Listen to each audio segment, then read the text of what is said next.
Toute la région des Hauts-de-France, devant Wéo, évidemment, pour découvrir ce qui se passe pas très loin de chez vous. Et vous l'avez constaté depuis quelques mois, c'est le retour de nombreuses brasseries dans notre région. La bière redevient à la mode et ce qui marche le plus d'ailleurs, c'est la bière de proximité. Un projet étonnant et innovant est à venir à Roubaix avec la création d'une brasserie de proximité qui s'appelle la brasserie du Goulot. On en parle avec mon invité.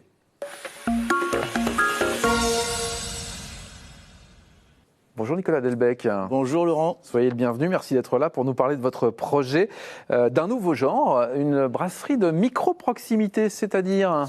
Oui, alors faut savoir, vous le disiez, la brasserie qu'on appelle micro-brasserie ou brasserie artisanale, c'est à peu près 300 ouvertures par an, donc c'est un vrai renouveau.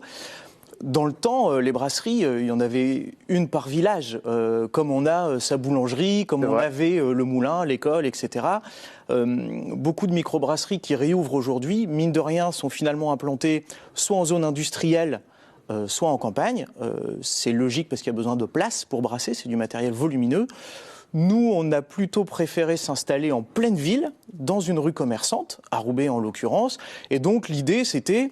Une boulangerie ne se pose pas la question, elle produit tout sur place, elle vend tout sur place. Pourquoi est-ce qu'on ferait différemment ?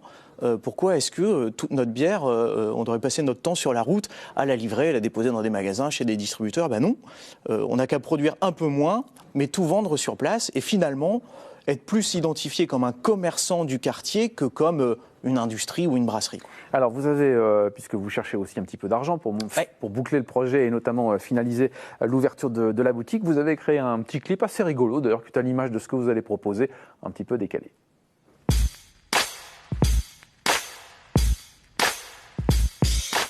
Difficile de boire une bonne petite bière dans notre quartier de Roubaix.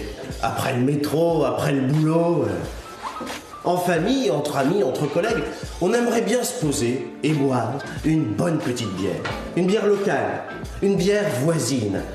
Alors, on brasse dans la cuisine, hein, on n'a pas trouvé plus près, et seulement on ne sait pas faire plus de 20 litres à la fois.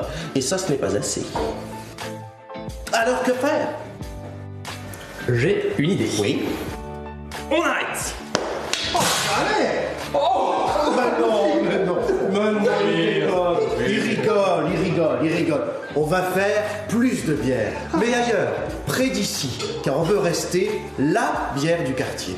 Et pendant ce temps, Céline et Clémence cherchent un local pour fabriquer de la bière et pour la boire. Boulevard de Fourmis à Roubaix. On a trouvé! Venez les garçons! C'est donc au 91 boulevard de Fourmis que nous allons ouvrir la première brasserie du Goulot. Et notre première bière, décidément très locale, s'appellera La Voisine. Le local est à nous, le matériel de brassage est commandé, mais nous avons besoin d'un coup de pouce pour créer un bel espace dans lequel nous pourrons vous recevoir tous. Les amis, les voisins, les travailleurs du quartier qui auront soif après une bonne journée de boulot. Vous pouvez nous aider en participant au financement de ce beau projet. Votre contribution nous permettra d'acheter les tireuses à bière, de fabriquer le bar, de meubler et de décorer l'espace boutique et dégustation de la brasserie du Goulot. On compte sur vous et on vous donne rendez-vous au mois de mai au 91 boulevard de Fourmis à la brasserie du Goulot pour boire une bonne voisine blonde. On vous embrasse. Merci. Bisous.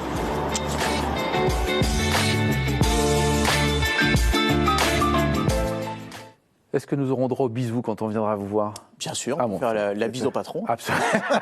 Ça reste important.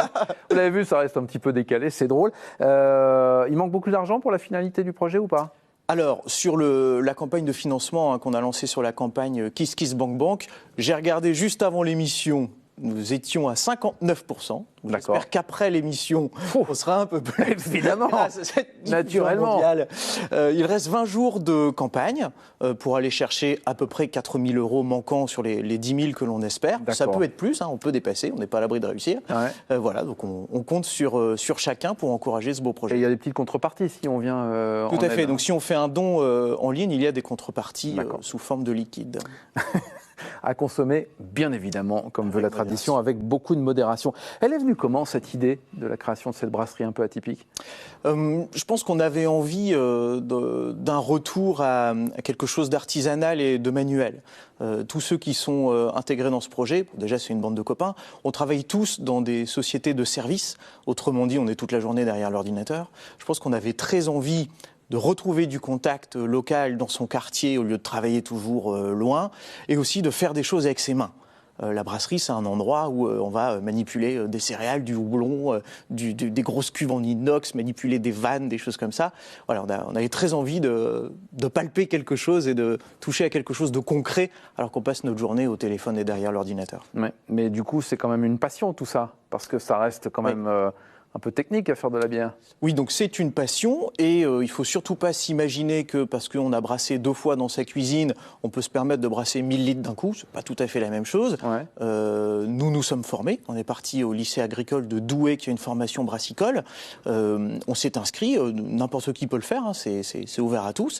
Donc on est officiellement 2 parmi la bande des créateurs, Benjamin et moi, à être diplômés brasseurs. Attention, ça jette. Avant ça, j'avais que le 25 mètres nage libre. Et la première étoile. Voilà, pour pouvoir brasser dans de bonnes conditions et surtout apprendre toutes les règles d'hygiène qui vont autour, parce que ça reste un produit alimentaire. Ouais. C'est aussi peut-être apporter un petit peu de convivialité dans le quartier, c'est ça l'idée ? Oui, c'est tout à fait l'idée. On est dans une rue intéressante à Roubaix, qui est le boulevard de Fourmies, parce qu'il mixe des habitants et des salariés qui viennent travailler là. Il y a des grandes entreprises dans la rue, Ocadi, Jacadi, Brice, Jules, ils sont tous là, Damar. Et beaucoup nous disent, après le boulot, il n'y a rien avant de rentrer à la maison pour prendre un verre. Il faut systématiquement reprendre sa voiture. Les habitants, pareil, il n'y a rien dans le quartier pour consommer local. Donc l'idée, c'était de dire métro, boulot, goulot, vous venez boire un verre avant de rentrer à la maison. Et glou, avec modération, bien évidemment. La brasserie du Goulot qui va proposer une bière qui s'appelle la Voisine. Ouais. Rigolo. Merci en tout cas, bonne chance pour le projet. C'est moi. Et vous pouvez soutenir évidemment l'équipe via Facebook et via la plateforme participative. Ouverture prévue ? Ouverture prévue en mai. On viendra alors. Avec plaisir. Merci Nicolas Delbecq, à bientôt.